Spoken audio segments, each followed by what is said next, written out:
प्यारे बच्चों, हिंदी की इस कक्षा में आपका स्वागत है। मैं राजकुमार यादव, शिवव्रत सिंह चिल्ड्रन एकेडमी, अरगूपुर कलान, जौनपुर से। आज हम कक्षा 12वीं के हिंदी विषय के अंतर्गत तार सप्तक के प्रमुख कवियों में से एक गजानन माधव मुक्तिबोध द्वारा रचित भूरी भूरी खाक धूल, जो उनकी कविताओं का संग्रह है, ऐसी भूरी भूरी खाक धूल में संग्रहित सहर्ष स्वीकारा है एक छोटी सी कविता का आज हम अध्ययन करेंगे। जैसा कि आप इसके पहले अपने काव्यांश संख्या 4 में देखा होगा कि कवि कहता है कि हे अव्यक्त प्रिय, मेरा पूरा जीवन आपकी उपकारों का ऋणी रहा है। मैं आपके उपकारों के तले दबा हुआ हूँ। मैं आपका कृतज्ञ हूँ। आपके उपकारों को मैं कैसे भुला दूँ? यद्यपि मैं आपके उपकारों से बाहर निकलना चाहता हूँ, ताकि जीवन रूपी संग्राम में मैं अपना एक वजूद स्थापित कर सकूँ, मेरे भी जीवन का एक ठहराव निश्चित हो सके। इसलिए कि तुमसे ही परिवेशित आच्छादित, काव्यांश संख्या 4 में आपने देखा होगा, तो वहाँ पर कवि कहता है कि आपके उपकारों से चारों तरफ से मैं ढका हुआ, चारों तरफ से घिरा हुआ, अर्थात मेरा पूरा जीवन आपके उपकारों के तले दबा हुआ है। आपने मेरे जीवन में न जाने कितने उपकार किए हैं। उसी को आगे बढ़ाते हुए उसी क्रम में आज काव्यांश संख्या 5 के अंतर्गत हम देखेंगे कि कवि की क्या अभिलाषा है, कवि क्या कहना चाहता है। काव्यांश संख्या 5 के अंतर्गत कवि कहता है, मुझे दंड दो कि हो जाऊं पाताली अंधेरे की गुहाओं में, विवरों में, धुएं के बादलों में, बिल्कुल मैं लापता। लापता कि वहां भी तो तुम्हारा ही सहारा है, इसलिए कि जो कुछ भी मेरा है या मेरा जो होता सा लगता है, होता सा संभव है, सभी वो तुम्हारे ही कारण के कार्यों का घेरा है, कार्यों का वैभव है। अब तक तो जिंदगी में जो कुछ था, जो कुछ है, सहर्ष स्वीकारा है। और कवि इसलिए सहर्ष स्वीकारा है कहता है क्योंकि इसलिए कि जो कुछ भी मेरा है वह तुम्हें प्यारा है। प्रस्तुत पंक्तियों के माध्यम से कवि आत्मकथात्मक शैली में कहता है कि हे आत्मीय, हे प्रिय, हे अव्यक्त प्रिय, सचमुच मुझे दंड दो कि हो जाऊं। अब कवि यहाँ पर दंड स्वीकार करता है कि आपको भुलाने का दंड मैंने आपको भुला दिया। आपके उपकारों से मैं अपने आप को अलग करना चाहता हूँ, और इस अलग करने के परिणाम स्वरूप जो मुझे दंड मिले, जो मैं दंड का भागीदार बनूं, जो मेरे ऊपर सजा निर्धारित हो, तो कौन सी सजा मिले, कवि स्वयं भी उस सजा का भी उल्लेख कर देता है। कवि कहता है कि हमें ऐसी सजा मिले, कैसी सजा कि पाताली अंधेरे की गुहाओं में, विवरों में, पाताल के सदृश अंधकार में, जिस प्रकार से पाताल की गहन अंधकार में, अर्थात पाताल के समान अंधकार में, गुहाओं में, विवरों में, कि अंधेरा तो एक सामान्य शब्द है, लेकिन पाताली अंधेरा उसमें विशेषता ला देता है कि अर्थात गहनतम अंधकार में डूबा हुआ मेरा जीवन हो, और गहनतम अंधकार रूपी अंधकार की गुहाओं में, उसकी गुफाओं में, उसके विवरों में, विवर मतलब छिद्रों में, अर्थात पाताली अंधेरे की गुफाओं में, उसके छिद्रों में, धुएं की बादलों में। कवि कहता है कि मैं आकाश के घने बादलों के बीच में, अर्थात काले बादल, घने बादल, जिसमें व्यक्ति का कोई अस्तित्व ही नजर ना आए, बिल्कुल विलुप्त सा हो जाए, ऐसे गहन अंधकार में मैं अपने आप को बिल्कुल मैं लापता हो जाऊं, अर्थात पूरी तरह से मेरा अस्तित्व समाप्त हो जाए, मेरा कोई वजूद न रह जाए, संसार में मेरी कोई सहभागिता न रह जाए। ऐसे में कवि कहता है कि बिल्कुल मैं लापता हो जाऊं, मेरा कोई वजूद ही ना रह जाए, ऐसी सजा मुझे मिले। लापता की वहां भी तो तुम्हारा ही सहारा है। विडंबना इस बात की आप देखें कि कभी कहता है कि मैं लापता हो जाऊं, मुझे दंड स्वरूप पाताली अंधेरी गुहाओं के विवरों में, धुएं के बादलों में मेरा पूरा अस्तित्व ही विलीन हो जाए, मेरा कोई संसार में मेरी कोई सहभागिता ही न रह जाए, वजूद समाप्त हो जाए। फिर भी विडंबना इस बात की है कि कभी कहता है कि हे प्रिय, वहाँ भी तो तुम्हारा ही सहारा है। अर्थात यदि मैं अपने आप को विलीन कर देता हूँ, संसार रूपी भवसागर में अपने आप को मैं समाप्त कर लेता हूँ, तो वहाँ पर भी यदि मैं ऐसा करने के बावजूद भी यदि मेरा अस्तित्व बचा रह जाता है, यदि मैं अपने आप को अभी भी समाप्त नहीं कर पाता, मेरा वजूद यदि बचा रह जाता है, तो इसके पीछे भी तो कारण है।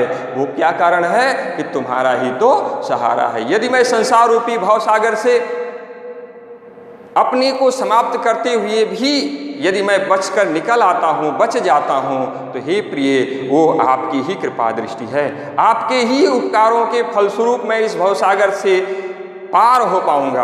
अर्थात मेरे बचने का एकमात्र कारण आप हो। आप कौन?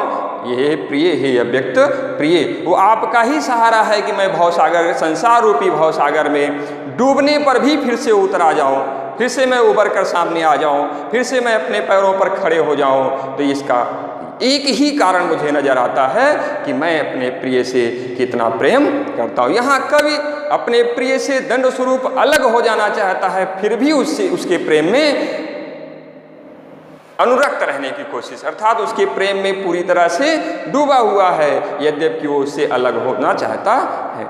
अगली पंक्तियों में, इसलिए कि जो कुछ भी मेरा है, कभी कहता है जो कुछ तनिक सा, थोड़ा नहीं, अर्थात सूक्ष्म से सूक्ष्म भौतिक वस्तुओं का यदि मैंने इस संसार में छोटी सी छोटी वस्तु का भी यदि संचय किया अपने जीवन की उन्नति के रास्ते में, अर्थात मैंने जो ऐश्वर्य, आनंद, वैभव, धन संपदा, इनका जो यदि मैंने सृजन किया संसार में रहते हुए, तो जो कुछ भी मेरा है, ऐसा लगता है मेरा, अहंकार का शब्द है। यह कहते हैं जो कुछ भी मेरा, यदि मुझे लग रहा हो कि ये मेरी है, ये वस्तु मेरी है, या फिर मेरा जो होता सा लगता है, होता सा संभव है। कब यहाँ पर वर्तमान काल, भूतकाल और भविष्य काल की परिकल्पना करता है कि भूतकाल में जो कुछ भी मेरा था, वर्तमान में जो कुछ भी मेरा है, और भविष्य में जो कुछ भी मेरी, वो वस्तु मेरी होगी। इन सब के पीछे भी तो कोई ना कोई कारण है। यदि मैं संसार में भूत, वर्तमान और भविष्य में अपने आप को स्थापित कर पाता हूँ, तो इसके पीछे भी तो एक कारण है। बगैर कारण कार्य में अविनाभाव संबंध होता है। कारण और कार्य, जहाँ जहाँ धुआं होगा वहाँ आग होगी, ये लॉजिक का नियम है, तर्कशास्त्र का नियम है। तो यहाँ पर भी कारण और कार्य का अविनाभाव संबंध दिखाया गया। कभी कहता है कि जो कुछ भी मेरा है, या फिर मुझे ऐसा लगता है कि ये वस्तु मेरी है, ऐसा होता सा लगता है या होता सा संभव है, वो सब कुछ, वो सभी वह तुम्हारे ही कारण के कार्यों का घेरा है। हे प्रिय, यदि मुझे लगे कि संसार की ये भौतिक वस्तु मेरी है, मेरी हो सकती है या मेरी थी, तो ये सब आपके ही कारण के का, आपके कार्यों का ही कारण है। आपके द्वारा मेरे ऊपर जो किए गए कार्य, अर्थात उपकार, वरद हस्त, मेरे ऊपर जो आपने अपनी कृपा दृष्टि बनाई, मेरे प्रति आपने जो अपनी आत्मीयता दिखलाई, उसी के कार्यों का ही तो ये कारण है कि मुझे कोई भी वस्तु अपनी सी होती प्रतीत होती है, मैं उस वस्तु को प्राप्त कर लूँगा। ये जो अभिलाषा है, ये आपके ही कार्यों का ही कारण है। आपके द्वारा जो किए गए उपकार सदृश जो भी कार्य किए गए, उन उपकार्यों के परिणाम स्वरूप, फल स्वरूप ही उन्हीं कार्यों का ही कारण है कि हर एक संसार की हर एक वस्तु मुझे ऐसा लगता है कि मैं उसे प्राप्त कर लूँगा। अर्थात उन्नत, ऊंची सी ऊंची वस्तु, किसी भी ऊंचाई को मैं यदि प्राप्त करने में अपने आप को समर्थ मानता हूँ, तो हे प्रिय, उसके पीछे कहीं ना कहीं मेरे ऊपर आपकी कृपा दृष्टि अवश्य है। आपका वरद हस्त मेरे ऊपर है, जिससे मैं कठिन से कठिन परिस्थितियों में भी अपने आप को संभाल सकने में सक्षम। आगे की पंक्तियों में कवि कहता है कि कार्यों का ही वैभव है।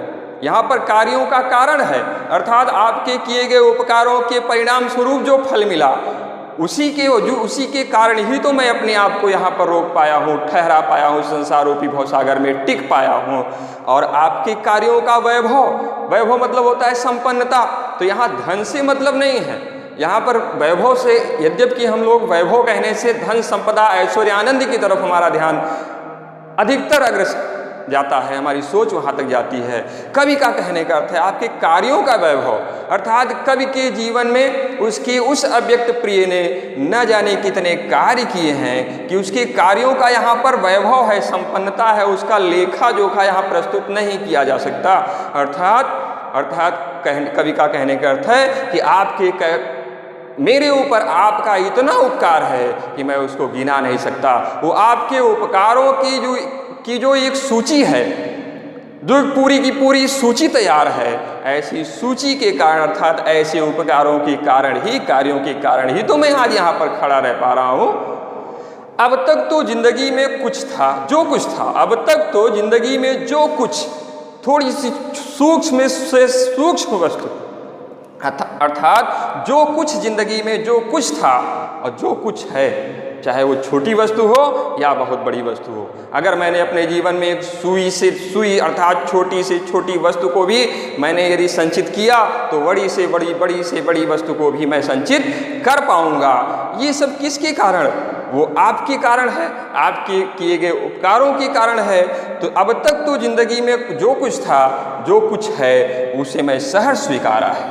मुझे जीवन से, कभी कहता है मुझे इस जीवन से कोई शिकायत नहीं है, मैं अपने इस जीवन को लेकर कोई शिकायत नहीं करता, कोई परेशानी नहीं है, मैं अपने जीवन को बड़ा आनंद पूर्वक व्यतीत किया।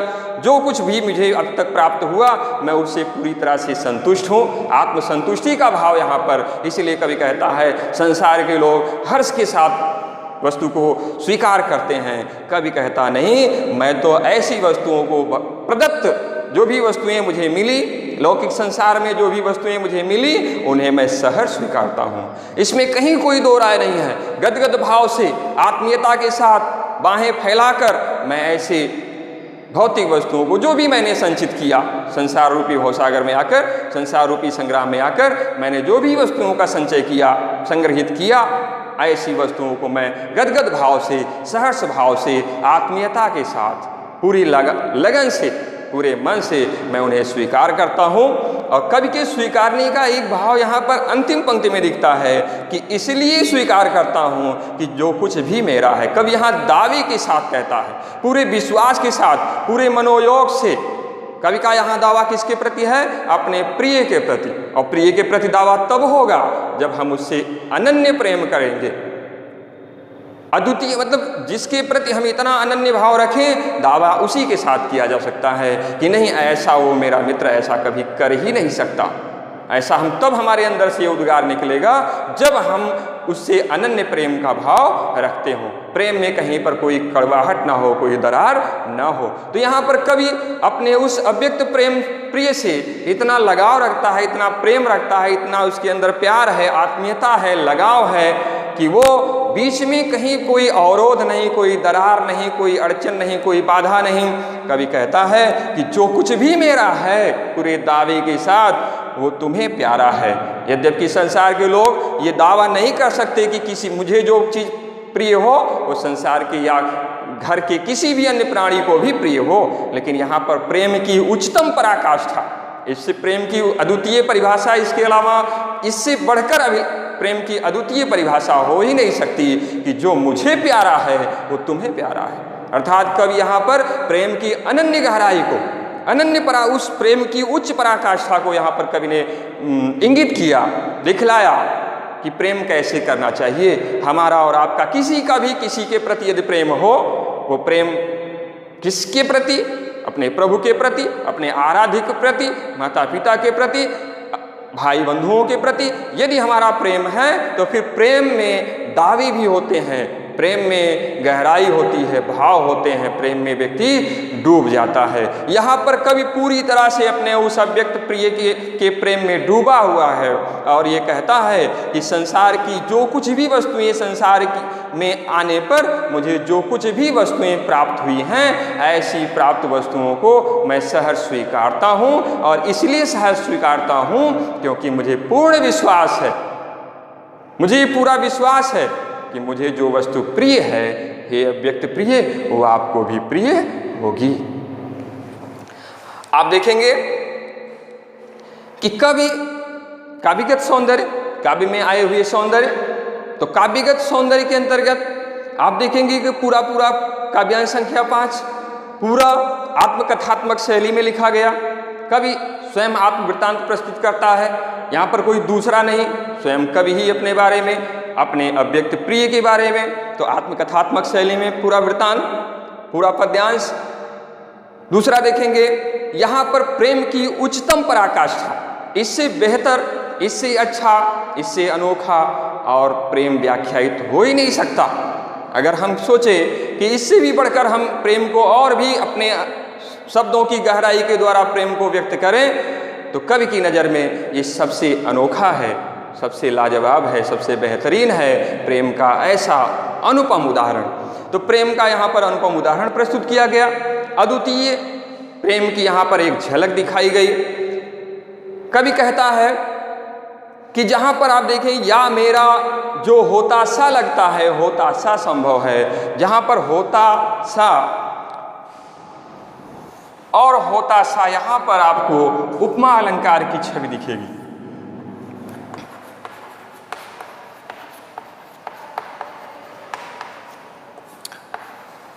उपमा अलंकार पूरी रचना आत्मकथात्मक शैली में लिखी गई। प्रिय के प्रति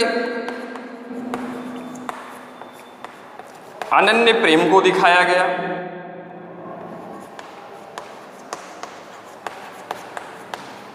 प्रिय के प्रति अनन्य प्रेम के भाव को दिखाया गया। आखिर देखें, कारण की कार्यों, यहां पर क वर्ण की आवृत्ति होने से अनुप्रास अलंकार दिख रहा है, अनुप्रास अलंकार की छटा दिखाई दी। आगे जहां पर लिखा सहर्ष स्वीकारा, सहर्ष स्वीकारा में सवर्ण की आवृत्ति, फिर यहां पर भी अनुप्रास अलंकार।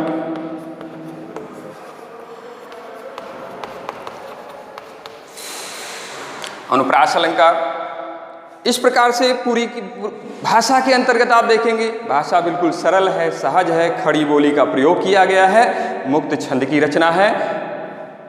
मुक्तिबोध जी प्रयोगवादी कवि हैं, उन्होंने अपने काव्य के द्वारा एक नया प्रयोग किया कि प्रेम की परिभाषा किस प्रकार से व्याख्यायित की जा सकती है। एक आप देखेंगे, एक शब्द है पाताल। तो पाताल के बारे में आप एक काव्यगत सौंदर्य में ही देखेंगे कि पाताल में, पाताल कहने से गहरी सी गहरी मतलब गहनता, गहराई का सूचक शब्द है। तो पाताल से पहले आप लिखेंगे अतल,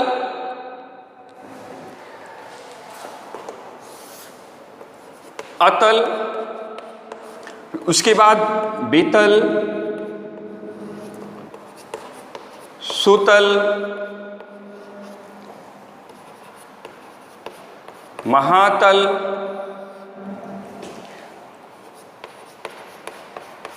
रसातल,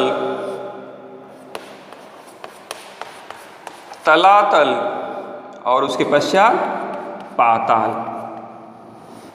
ये भी आप अपने काव्यगत सौंदर्य में दिखला सकते हैं।